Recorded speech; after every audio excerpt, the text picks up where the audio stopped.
Au fil des années, la vidéo est devenue un levier incontournable pour s'exprimer et communiquer. Certains l'ont compris et en font aujourd'hui leur métier. Je m'appelle Pierre, je suis vidéaste indépendant et en fondant le podcast Vite Vidéaste, je souhaite mettre en avant celles et ceux qui partagent cette passion commune pour la vidéo. Que ce soit pour raconter des histoires, susciter l'émotion ou l'émerveillement, chaque vidéaste a ce besoin d'utiliser une caméra pour transmettre sa vision de ce qui l'entoure. Avec ce podcast, nous irons à la rencontre de personnes passionnées qui nous dévoileront leur parcours, leur motivation et partageront leur vision de la vidéo. Sans plus attendre, plongeons ensemble dans ce que c'est vraiment une vie de vidéaste. Micro-entreprise, EURL ou encore SASU, aujourd'hui on te fait le topo de notre retour d'expérience sur ces statuts qui peuvent correspondre à ton profil de vidéaste. De notre côté, on est passé par la micro et aujourd'hui l'un est en URL, l'autre en SASU, donc comparons les points forts et les limites par rapport à notre métier. Salut à tous, bienvenue sur Vite Vidéaste.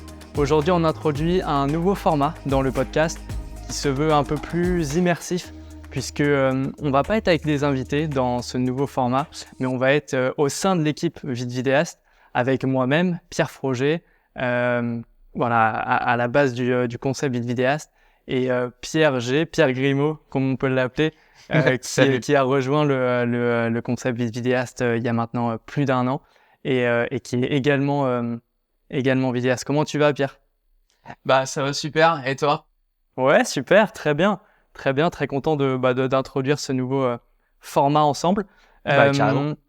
Est-ce que pour du coup les gens qui te découvrent, parce qu'effectivement pour faire la petite explication, donc Pierre a rejoint l'équipe Vite Vidéaste, on est maintenant 2 à développer le média Vite Vidéaste, et effectivement il nous aide à construire justement ce média au niveau des contenus, au niveau du développement aussi de ce média. Mais effectivement, Pierre, tu es également vidéaste au quotidien, donc est-ce que tu peux te présenter rapidement, que les gens sachent qui tu es ? Ouais, bien sûr. Donc Pierre Grimaud, réel vidéaste depuis maintenant plus de 3 ans. J'ai monté un studio qui s'appelle Hook et effectivement j'ai rejoint depuis maintenant bien plus d'1 an Vite Vidéaste à tes côtés. Donc cool de faire en tout cas ce format podcast et de parler un peu de nos expériences réciproques. Ouais, exactement. Je trouve que c'est chouette aussi pour les gens de savoir qui y a derrière aussi l'équipe Vite Vidéaste. Parce qu'au-delà d'un média, on est également des vidéastes dans notre quotidien. Nos activités principales sont celles de la production audiovisuelle. Et voilà, dans nos quotidiens de Vite Vidéaste, on évolue également dans nos activités.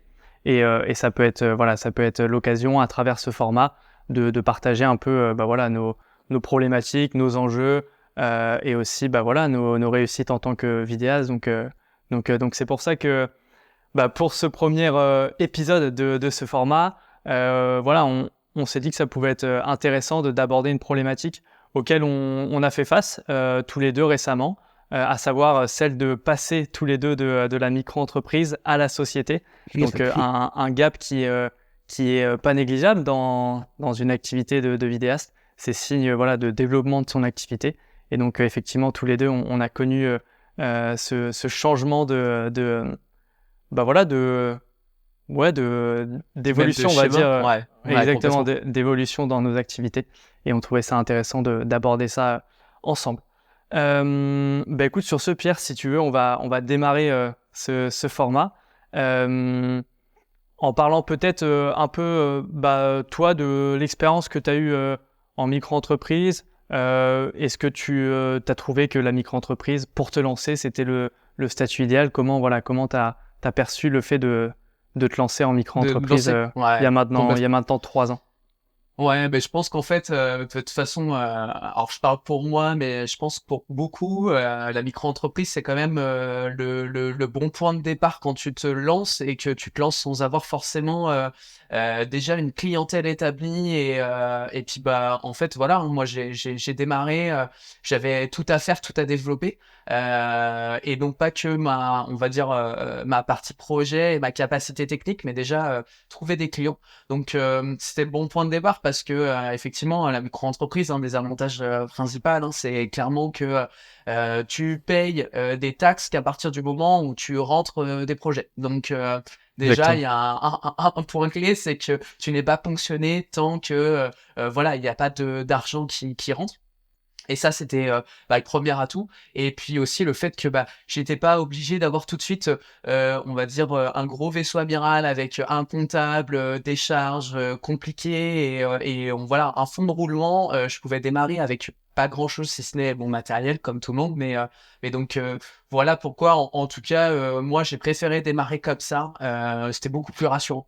Et je pense pour toi pareil, du coup, Pierre, au tout départ, même si ça fait bien plus longtemps, je crois que tu fais de la vidéo. Ouais, de la vidéo, ouais. Après, moi, je me suis lancé fin 2019 et un Ouais. peu comme tu disais, hein, je trouvais que la micro-entreprise et même, voilà, même de manière générale, hein, qu'on se le dise, je pense que la micro-entreprise, pour se lancer dans l'entrepreneuriat, c'est le statut le plus adapté Clairement, de clairement. par la facilité que tu peux avoir à justement Ouais. créer ta micro-entreprise. C'est relativement simple, même si, voilà, ça reste l'administration française. C'est Mais ça. voilà, ça reste assez simple de créer sa micro-entreprise directement en ligne. Et c'est vrai que, comme tu l'énonçais, de par différentes spécificités comme voilà, le fait de payer des charges que sur le chiffre d'affaires que tu déclares, c'est des choses, quand tu démarres, qui sont non négligeables. On va revenir juste après aussi sur des petits chiffres plus concrets pour que vous puissiez aussi, si jamais vous êtes dans la situation de vouloir vous lancer en micro-entreprise, on va vous donner des petits chiffres pour aussi que vous puissiez vous projeter. Mais Clairement. moi effectivement, j'étais dans cette même voilà, logique de vouloir quelque chose de simple pour commencer mon activité en 2019. Et c'est vrai que ça a été pendant 3 ans un statut qui m'a permis voilà, de développer sereinement mon activité et voilà, de faire ensuite la transition vers la société juste après.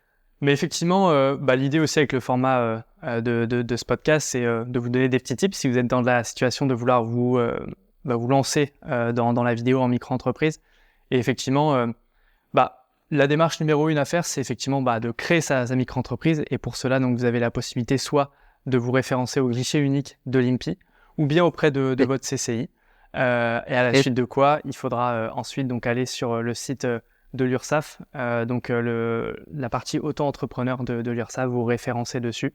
Et à partir de là, effectivement, vous allez pouvoir recevoir votre cabis et commencer justement à facturer vos premiers projets. Et à la suite de quoi, après, le système, il est assez simple. Tous les mois ou tous les trimestres, en fonction de vos préférences, vous avez la possibilité d'aller déclarer votre chiffre d'affaires et auquel cas, vous allez payer des cotisations sociales à hauteur de 21-22% auprès de l'URSSAF. À savoir qu'il existe aussi des aides quand on se lance qui sont non négligeables et notamment la principale, c'est l'ACRE qu'on peut recevoir. Donc l'ACRE, je regarde mes petites notes qui sont juste en dessous, c'est l'aide à la création ou à la reprise d'entreprise. Et en fait, ça vous permet pendant 4 trimestres de bénéficier d'une réduction entre guillemets de 50% sur les cotisations sociales que vous allez payer. Donc, imaginons que voilà, vous payez un peu plus de 20% de cotisations de manière générale auprès de l'URSSAF. Avec l'ACRE, pendant une année, vous allez pouvoir régler uniquement 10% de cotisation. Donc effectivement, dans cette logique de facilité pour se lancer, l'ACRE est aussi assez pertinent puisque ça va vous permettre de payer simplement moins cher vos cotisations tous les mois ou tous les trimestres. Et ça, effectivement, c'est pas négligeable pour se lancer. Et après, petit pêle-mêle des chiffres importants aussi à savoir en micro-entreprise. Effectivement, en micro-entreprise, en dessous de 39 100 € de chiffre d'affaires, vous n'êtes pas assujetti à la TVA, donc vous n'avez pas besoin de facturer la TVA à vos clients. Donc ça, c'est aussi une bonne chose, parce que c'est vrai que le fait de passer en TVA, psychologiquement, ça rajoute potentiellement 20% sur les devis que vous allez pouvoir facturer à vos clients. Ce qui n'est pas anodin quand on travaille avec des particuliers. D'ailleurs, je pense aux vidéastes de mariage, c'est tout de suite un seuil supplémentaire, carrément. Exactement. Et après, effectivement, au-delà de ce seuil de 39 100 €, vous allez être assujetti à la TVA. Et à partir de là, vous allez justement devoir facturer la TVA à vos clients. Comme tu le disais, Pierre, pour les entreprises, c'est moins gênant puisque après, elles peuvent le récupèrent. Elles peuvent le récupérer, tout à fait. Mais effectivement, pour les particuliers, c'est toujours une addition au prix qui est facturé. Donc effectivement, c'est important de savoir ça. Et après, concernant le seuil de chiffre d'affaires, là entre 39 100 euros jusqu'à 77 700 euros, vous allez pouvoir facturer. Mais effectivement, la limite de 77 700 euros, quand on est concerné par la prestation de service, c'est le chiffre d'affaires à ne pas dépasser pour justement rester en micro-entreprise. À partir du moment où on dépasse ce seuil de chiffre d'affaires, on va être contraint à plus ou moins long terme à aller passer justement en société.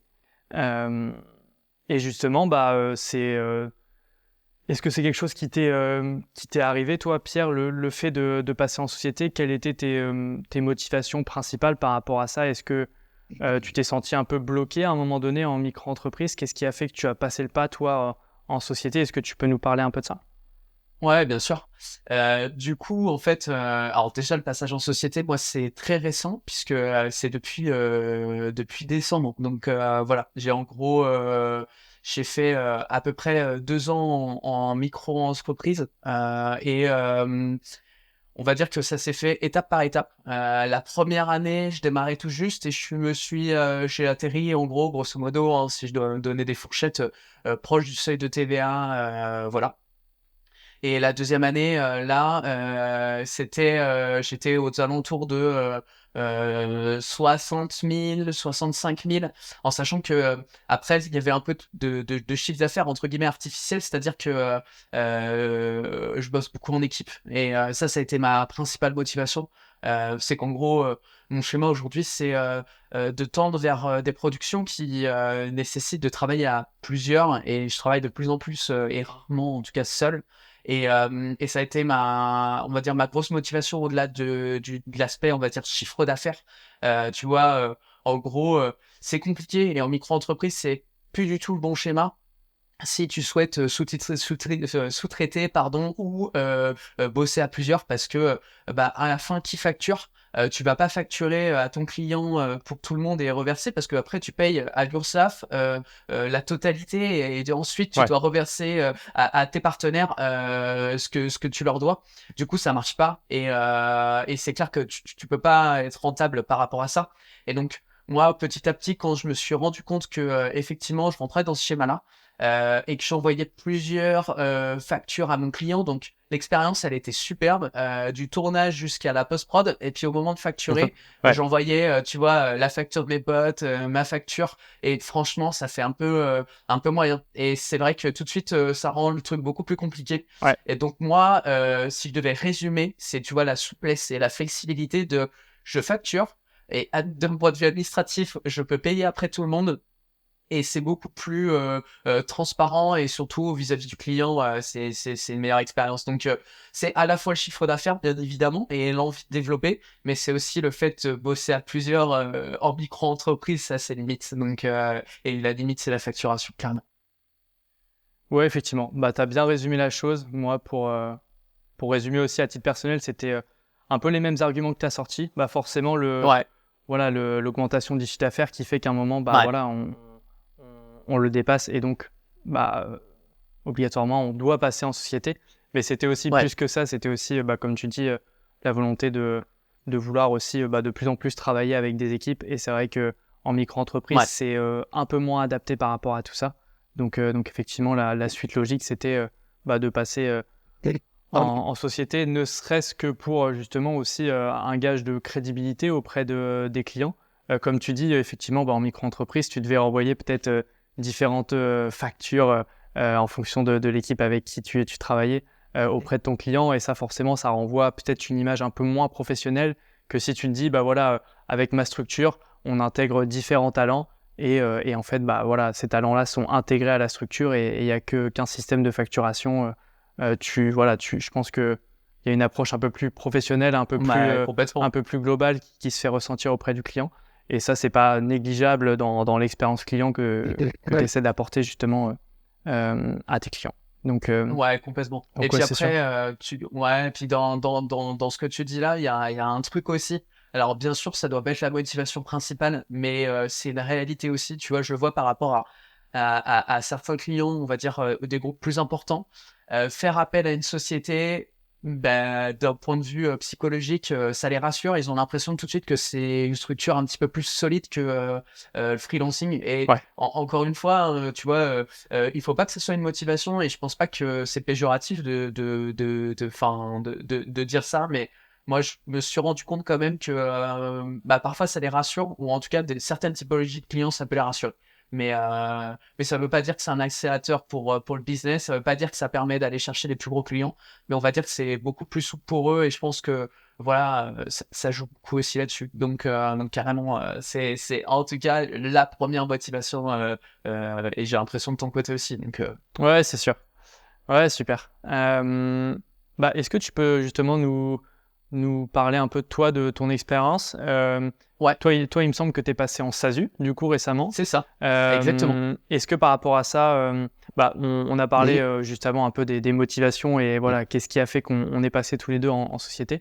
Est-ce que toi, du fait que tu sois passé en société récemment, est-ce que tu vois justement un changement dans ton activité? Qu'est-ce qui est voilà, le plus flagrant pour toi Ouais. entre le passage de la micro-entreprise à la société que tu as pu remarquer? Le premier, hein, clairement, c'est le changement de tactique vis-à-vis de l'achat de matériel. Et je pense que ça, c'est déjà Ouais. un truc qui va parler à tout le monde. Hein. C'est que, en gros, aujourd'hui, quand j'achète du matériel, je le défalque, entre guillemets, de mon chiffre d'affaires et ça va rentrer dans des charges qui vont faire que après, je vais être taxé que sur mes bénéfices et non pas sur mon chiffre d'affaires. Parce qu'en Ouais, gros, en exactement. comparaison, en micro-entreprise, j'achetais une caméra, que je rentre 10 000, 5 000, 1000, quoi qu'il arrive, ma caméra, je devais la payer de ma poche et je retrouvais pas forcément un retour déjà de TVA. Et deux, les impôts tombaient tout pareil. Là, effectivement, le premier truc, hein, c'est un changement sur la manière de voir les choses, puisque sur les achats, je récupère la TVA quand c'est possible et ça dépend les structures, mais la plupart du temps. Donc là, par exemple, je viens de faire l'acquisition d'un nouvel écran de post-prod, hop, je récupère la TVA, donc je paye Ouais, moins c'est cher. sûr. Hein, C'est sûr. voilà. Et puis c'est pris dans mes charges, donc clairement, ça c'est un des premiers points hyper intéressant. La deuxième chose, c'est que même si j'étais en micro-entreprise et que on va dire que la comptabilité simplifiée, elle n'en est pas moins que je passais quand même du temps dessus. Et la SASU, ça m'a forcé à avoir un comptable. Et aujourd'hui, quand même, ça m'enlève une petite charge mentale, hein, clairement. Ouais, c'est sûr. Je le paye, mais c'est sûr, hein, c'est une charge et il faut le compter. Mais par la suite, quand même, je fais le cœur de mon métier et là où je suis le moins bon, c'est-à-dire l'administratif, je le laisse aux bonnes personnes et la société te pousse, le passage en société te pousse à faire ça. Et puis voilà. Puis après, je suppose que toi, en EURL, t'as eu ce même point déjà sur la partie matérielle Ouais, et ouais, sur ouais. ce... Ouais, c'est Ouais, sûr. voilà. Ah bah ouais, c'est clair. En vrai, je pense que effectivement, personne pourra nier le fait que le passage en société, pour ça, c'est c'est aussi un grand changement par rapport à la micro-entreprise, Ouais. pardon. C'est le fait, effectivement, d'être beaucoup plus libre dans les investissements que tu vas faire avec ta boîte, avec ta société. Effectivement, quand tu disais tout à l'heure en micro-entreprise, voilà, quand c'est sorti, on va dire que c'est sorti, parce qu'il y a moins de distinction entre les entrées et les sorties au sein de ta structure. Là, effectivement, Ouais, complètement. avec la société, le fait que ce soit des charges qui Oui. viennent baisser ton résultat, et auquel cas, c'est Et- justement sur le résultat que toi, tu vas être imposé, c'est une approche qui est différente. Et effectivement, moi, je sais que, pareil, depuis le passage en société, je suis beaucoup plus enclin à investir dans ma structure, que ce soit en matériel, que ce soit aussi, comme tu disais, en ressources humaines ou en formation, etc., enfin en frais assez divers, parce que justement, c'est une approche qui est différente et des fois, en fait, tu as tout intérêt à faire des charges, justement, pour justement pas avoir un résultat qui soit trop important, parce qu'en fonction ouais. aussi de ton résultat net, tu vas justement aller chercher différentes tranches d'imposition. Donc, c'est aussi important de bien regarder ça pour être sûr de ne pas être dans des tranches d'imposition trop hautes. Mais effectivement, non, ouais, déjà pour le matériel, c'est sûr. Et puis effectivement, ouais, c'est ça, c'est dans cette optique de développement où forcément c'est plus simple. Je pense que, comme tu disais, quand on est vidéaste, on n'est jamais trop expert de tout ce qui est administratif. Je pense pas qu'il y a un vidéaste. En tout cas, on a cet esprit créatif, on le soit tout autant dans la partie administrative. Donc, c'est sûr que pour ça, c'est aussi bien d'être obligé de déléguer la partie comptable à des experts. Ouais.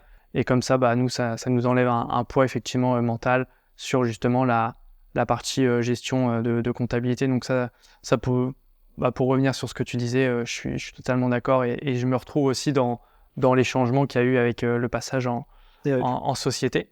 En société, ouais. Est-ce que tu peux dire peut-être aux gens qui nous écoutent, toi, comment tu as fonctionné, les choix peut-être d'outils que tu as utilisés? Par exemple, je pense à l'expert comptable. Quel comptable tu as sélectionné? Pareil pour la banque. Comme ça peut donner des pistes aussi pour ceux qui recherchent des plateformes s'ils veulent passer en société. Ouais. Alors déjà, on va dire, je vais repartir de la jeunesse du truc qui est, moi j'ai mis à peu près 6 mois à vraiment creuser à fond les problématiques et les différents statuts avant d'atterrir sur la SASU et ensuite de repartir avec le bon comptable. La première chose que j'ai fait et je vais le citer parce que c'est hyper intéressant quand tu connais rien à la comptabilité mais que tu veux comparer les statuts. La chaîne YouTube s'appelle Dougs et la personne vulgarise super bien la comptabilité et pour, on va dire, différents secteurs. Et clairement, j'ai regardé beaucoup sa chaîne parce qu'il arrive à rendre un petit peu moins complexe ce qui peut paraître barbare un petit peu au début vis-à-vis de tous ces statuts. Donc déjà, tout bête, mais j'ai énormément regardé sa chaîne. Ok. Et justement, tu as choisi de passer avec Dougs pour ton expert comptable? Non, non, même pas, tu vois. Pourtant, j'ai hésité. Franchement, j'ai hésité. Après, ce que j'aimais bien, c'était quand même d'avoir la proximité avec mon comptable dans la ville. Mais ça, on va dire, c'est purement psychologique parce qu'en réalité, les interactions se font que par mail et par téléphone.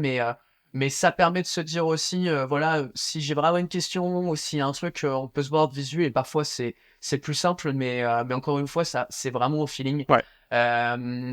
Non, en fait, j'ai vu 2 comptables que j'ai comparés et je suis parti finalement sur un comptable qui me paraissait beaucoup plus de proximité, beaucoup plus adapté aux indépendants et surtout, les process sont vachement digitaux. Aujourd'hui, je marche, et peut-être toi pareil, via une plateforme qui me permet et une application de facilement prendre en photo mes notes de frais. Tout est centralisé et tout vient se renseigner sur une seule et même plateforme. Je fais mes factures de vie via cette plateforme, je renseigne tout et c'est hyper cool parce que je gagne un temps dingue plutôt que de garder des papiers, des notes de frais, des tickets de péage, des choses comme ça. Tu vois, je le fais au fur et à mesure et en fait, quand il m'a montré ce procédé-là, j'avoue que j'ai été hyper séduit par l'approche. Ouais, c'est sûr.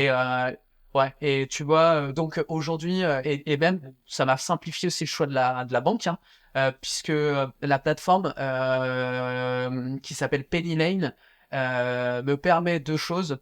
Une, de pouvoir centraliser, on va dire, toute ma trésorerie, toute cette gestion-là, faire les devis, factures, notes de frais. Et 2, ils servent de banque, donc tout est centralisé. J'ai ma carte virtuelle et donc tu vois, pour on va dire pas très cher, tu démarres et mensuellement t'as voilà une gestion et des petites charges, mais c'est cool parce que j'ai trouvé l'approche super simple, super saine, hyper transparente et donc c'est pour ça que je suis parti finalement avec ce comptable que je trouvais hyper moderne dans l'approche, quoi. Ouais. Ok, trop cool. Ouais, trop cool. Moi, c'est marrant parce que j'ai un peu eu le process inverse avec Dougs parce qu'effectivement, moi, je connaissais pas leur tuto sur YouTube. Je les ai découverts il y a quelques jours. Et en fait, moi, j'ai souscrit à Dougs justement. Donc, mon expert comptable est Dougs, donc qui est une solution d'expertise comptable en ligne. Et effectivement, moi, c'est plus par recommandation. Donc, d'ailleurs, je salue Benjamin Mollier qui est donc vidéaste créateur de contenu et qui m'a conseillé justement cet outil qui est donc un expert comptable en ligne. Et effectivement, en fait, j'ai vu depuis qu'ils étaient hyper actifs sur YouTube. Et effectivement, ils font énormément de tutos qui sont hyper utiles. Donc, ils ont aussi des formations auxquelles on peut souscrire sur des thématiques précises. Donc, non, c'est pareil. une approche un peu plus moderne de l'expert comptable. Moi, je t'avoue, ce qui me faisait un peu peur dans le choix de l'expert comptable, c'était voilà, de tomber justement sur l'expert comptable un peu cliché, un peu vieillot, qu'on peut trouver justement dans les villes, dans les on va dire les points de vente physiques assez classiques. Donc je me suis dit justement, moi je vais essayer de me tourner vers une solution qui semble être un peu plus moderne, un peu plus novatrice. Et c'est pour ça que j'ai choisi Dougs. Effectivement, un peu comme tu disais, il y a un espace en ligne où tu gères toute ta comptabilité via un dashboard qui est hyper clair, hyper intuitif, où tu peux rentrer justement tes tickets pour ta facturation, etc. Donc, une approche beaucoup plus digitale. Je pense que pour nous, effectivement, quand on est dans la vidéo, où justement, on aime justement la technologie, des fois, c'est des choses qui peuvent peut-être plus nous parler. Donc, effectivement, pour ça, moi, j'ai choisi Dougs. Je m'étais noté aussi d'autres alternatives, notamment pour les experts comptables en ligne, si jamais vous voulez aller vous renseigner. Donc, il y a également un expert comptable qui s'appelle Clémentine, où justement, pareil, c'est de l'expert comptable dédié aux entrepreneurs, donc aux très petites entreprises. Et il y a également un expert comptable qui s'appelle Ça compte pour moi, qui est aussi dans cette même logique où ça va vous permettre de gérer votre comptabilité directement en ligne. Moi, concernant la banque, pour donner aussi des noms, pareil, dans cette logique de faciliter, on va dire, l'aspect bancaire, je voulais pas, pour le compte pro, aller dans les banques un peu plus classiques pour lesquelles je suis sur le perso, du style Crédit Mutuel, Crédit Agricole, etc. Je suis parti sur une banque qui s'appelle Shine, qui est aussi dédiée aux entrepreneurs. Donc pareil, avec cette volonté de fluidifier aussi le quotidien avec des systèmes qui sont assez simples, etc. Et aussi, si je pourrais en recommander d'autres, il y a aussi Conto dans la même logique qui est assez adapté aux petites entreprises et qui est assez simple d'utilisation. Et moi, juste pour revenir sur la genèse, pour justement, moi, la partie création des statuts, le passage en société, moi, je recommande la plateforme Legal Place, qui est justement pareil dans cette même logique. Moi, j'étais d'avis de faire ça le plus simple possible. Enfin, je voulais pas partir dans des démarches qui étaient trop compliquées, donc j'ai essayé de tout faire en ligne. Et effectivement, Legal Place, en fait, c'est un service juridique en ligne qui va vous permettre en fait de prendre en charge vos créations de statuts. Effectivement, il y a tout plein de mini démarches à mettre en place, mais effectivement, Legal Place, moi, je sais que ça m'a vachement facilité la tâche, et ça m'a permis en fait de manière hyper rapide. Par rapport à si on devait passer par un cabinet d'avocats qui va faire les démarches manuellement, là, ça m'a permis sous 8 jours d'obtenir... Du coup, t'as fait via ta création donc de statut via Legal Place, et après Ok. Ouais, via Legal Place, et en fait, eux, après, comme c'est aussi un système en ligne, ils ont un système de partenariat pour tout ce qui est comptabilité, partenariat pour tout ce qui est banque. Et en fait, ça permet de faire des liaisons assez faciles avec des synchronisations qui se font pour justement aller facilement créer son compte bancaire professionnel, pour aller trouver son expert comptable. Et en fait, rapidement, j'ai pu construire un peu ce qui est obligatoire, à savoir avoir un compte bancaire professionnel, avoir un expert comptable. Et ça m'a permis de le faire assez rapidement. Et effectivement, sous 10 jours, j'avais un nouveau cabis. Et par rapport à ça, c'est... c'était... T'as pu démarrer rapidement. Rapidement et sans trop de prise de tête. Je pense que c'est aussi un peu ce qu'on recherche tous. C'est pas forcément se prendre la tête avec ce genre de choses. On est déjà bien assez occupé avec nos activités respectives. Donc c'était l'idée. Mais, et justement, par rapport à ça, au-delà de la genèse, on va dire, de la partie gestion et démarrage administratif, toi, tu t'es parti sur le URL. Pourquoi? C'était quoi tes...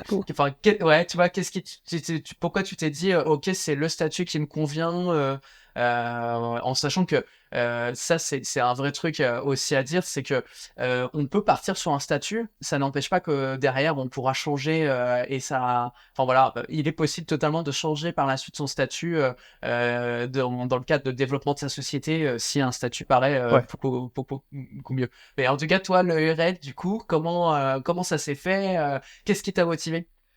La motivation, on en a déjà parlé. Après le passage pour le statut URL précisément, c'est ça. Je rigolais pendant que tu parlais parce que, en vrai, si je dois être tout à fait honnête, je Je t'avoue que Pif paf. ouais, en vrai, j'y suis allé un peu au feeling, hein. Parce qu'en fait, Ok. il faut savoir que quand tu es associé unique, donc quand tu es seul dans ta structure, bah, t'as pas non Et plus pléthore de statuts qui sont adaptés. non. Tu as soit effectivement le URL qui correspond à la SARL associé unique, ou tu as effectivement la SASU qui correspond au format SAS à associé unique. Ouais. Et après, je pense que tu as une autre type qui est genre peut-être l'entreprise individuelle, donc l'EI, si je dis pas de Ouais, bêtises. c'est ça. Mais je sais pas si tu as d'autres statuts. Effectivement, moi, en fait, je me suis dit, bah ok, il y a 3 statuts possibles qui me sont accordés, étant donné que je suis tout seul pour le passage en société. Il y avait peu de différence entre chaque, et effectivement, je pense que la plus grosse différence, c'est plus au niveau de est-ce que tu vas être plus sur l'impôt sur les sociétés, est-ce que tu vas être plus sur l'impôt sur le revenu, et au niveau justement de la partie salariale. Mais je t'avoue que bon, je suis pas resté très longtemps à réfléchir, hein. Je me suis dit, Ouais. en fait, c'est aussi bête par rapport à ça, mais moi, je me suis aussi renseigné auprès d'amis à moi qui sont vidéastes et qui ont fait la transition.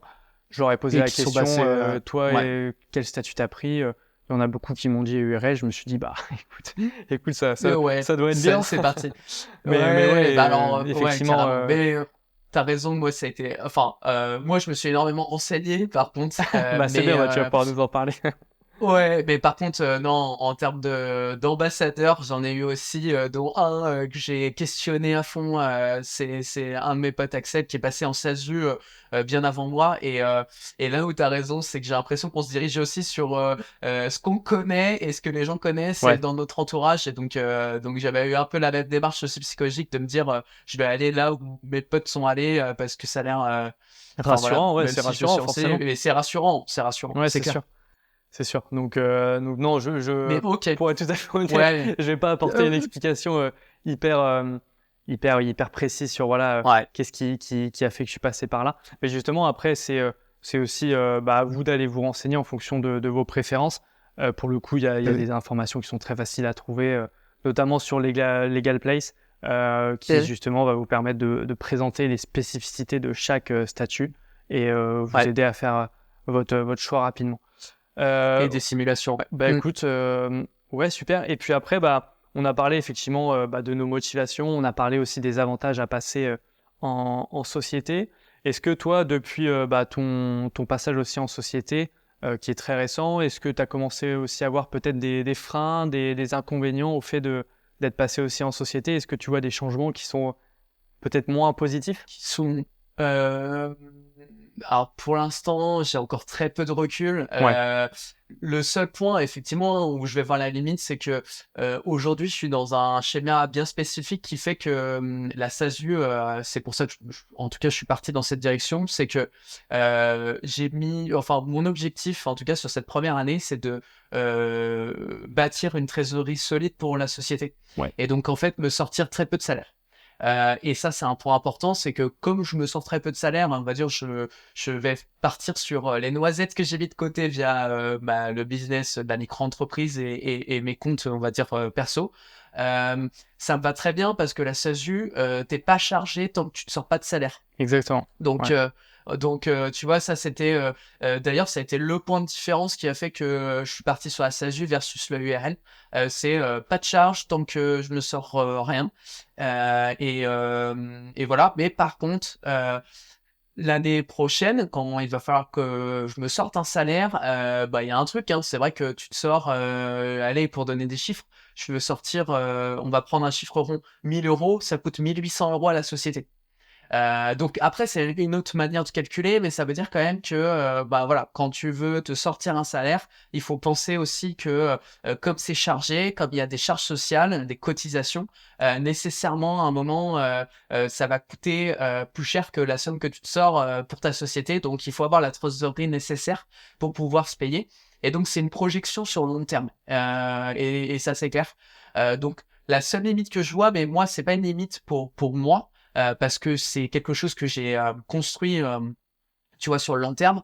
Mais si demain je devais conseiller quelqu'un qui a besoin de se sortir un salaire tout de suite, assez rapidement, tous les mois, c'est clair qu'il faut y réfléchir parce que ou il faut avoir des contrats et enfin, voilà, être sûr de rentrer en tout cas beaucoup de chiffres d'affaires et de marge pour pouvoir avoir ce principe-là.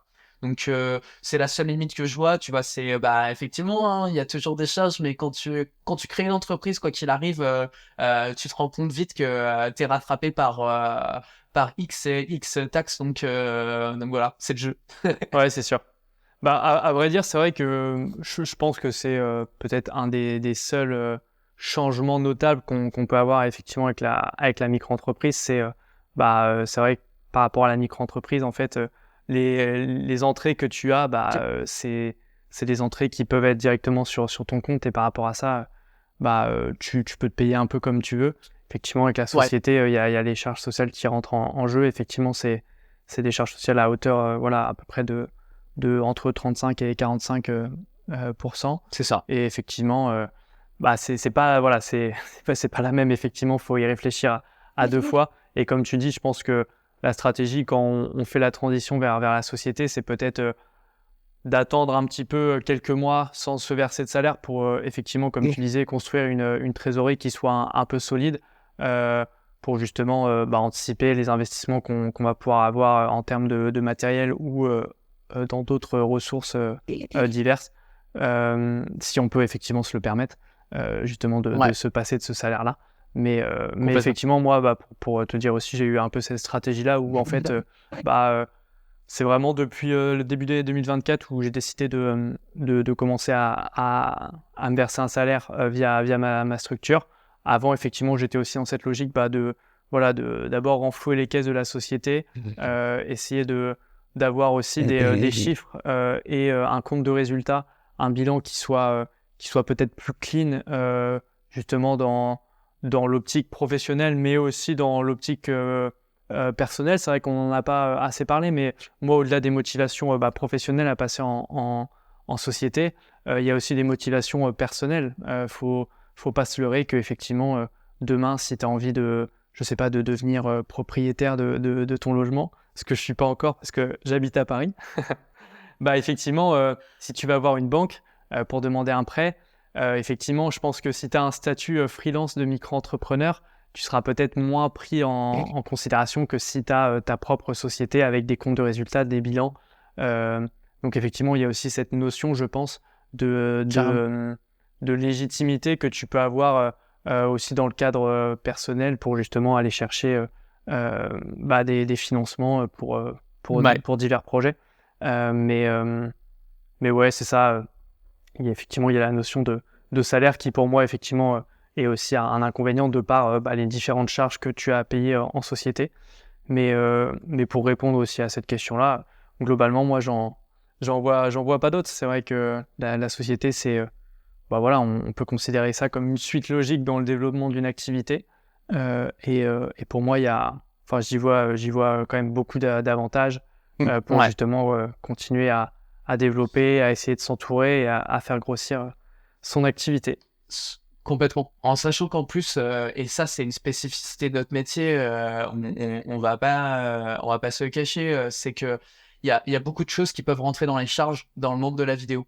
On se déplace beaucoup, on a besoin d'électronique, on a besoin d'internet, on a besoin d'un écran, d'une télé, parce que voilà. Donc en fait, après les comptables me fouetteraient, mais de manière raisonnable, il y a beaucoup de choses qu'on peut faire passer dans les charges. C'est vrai.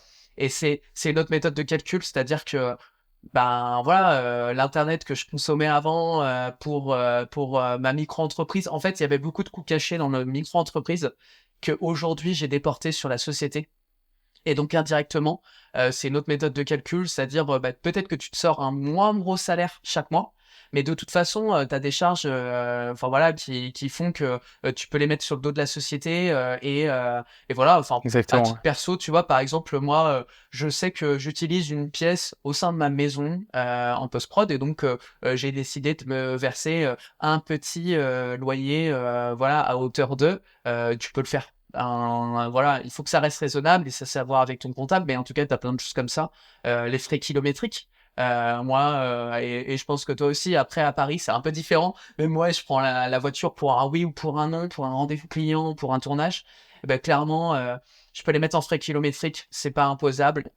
Et voilà, c'est une autre gestion et une autre manière de sortir de l'argent pour en vivre. Mais ça peut fonctionner. Il faut juste partir du principe qu'effectivement, il faut le faire de manière raisonnable à partir du moment où tu as un chiffre d'affaires qui le permet. Je pense que quand on est, déjà on ne dépasse pas le seuil de TVA, c'est compliqué, je pense. Ouais, c'est sûr. Enfin, c'est pas que c'est compliqué, mais c'est juste que ça n'a pas d'intérêt. Voilà, c'est surtout ça.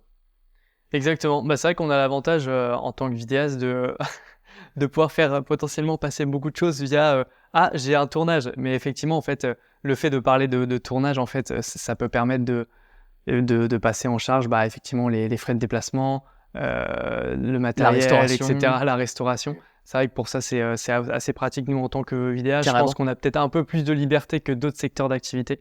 Et du coup, c'est aussi pertinent pour ça de passer en société, c'est sûr. Écoute, Pierre, je pense qu'on a fait le tour. Je sais pas ce que tu en penses, mais effectivement, on a parlé de notre parcours un peu tous les deux en micro-entreprise, de la motivation qu'on a eu à passer en société, des avantages et inconvénients. Je pense que on a fait le tour en tout cas pour les premières les bases. Après, on vous invite naturellement à aller vous renseigner plus concrètement sur les modalités pour la micro-entreprise, pour le passage en société. Comme on vous l'a dit et vous êtes peut-être rendu compte, on n'est pas non plus des experts administratifs, mais voilà, l'idée c'était de faire un retour concret sur notre vie de vidéaste et justement le quotidien qu'on a et justement ce passage qu'on a eu tous les deux de la micro-entreprise à la société. Donc je pense qu'on peut finaliser qui est la fin de ce nouveau, la fin du premier épisode de ce nouveau format. Exactement. Merci Pierrot, merci Pierre, merci de ta participation. Ouais. Et puis très cool, merci à toi. Et puis effectivement, cet épisode sera disponible sur YouTube. Effectivement, vous l'avez vu avec le dernier épisode avec Léo Lorini. Effectivement, on est dans cette logique aussi d'intégrer de plus en plus le format vidéo sur YouTube. On espère que ça vous plaît. N'hésitez pas justement peut-être en commentaire sous la vidéo YouTube ou directement sur Instagram à nous donner aussi vos suggestions de thématiques que vous trouveriez bien qu'on aborde avec Pierre. Et puis voilà, sur ce, on se retrouve au prochain épisode. On voulait aussi vous mentionner le fait que peut-être à la sortie de cet épisode, c'est d'ores et déjà le lancement d'une newsletter qui s'appelle la newsletter VDV qu'on a lancée potentiellement à la sortie de cet épisode et sur lequel vous allez pouvoir retrouver une fois par semaine une petite newsletter qui est composée d'actualités sur de la vidéo. Vous trouverez aussi des interviews de vidéastes, vous trouverez des conseils et justement des petits tips comme ça qu'on peut vous donner aussi en podcast mais en format newsletter. Donc si vous êtes intéressé, n'hésitez pas à la rejoindre et on vous y attend avec plaisir. Merci Pierre pour ce premier épisode. Et puis on se retrouve au prochain. Allez, ciao. Allez, à la prochaine, ciao. Salut tout le monde.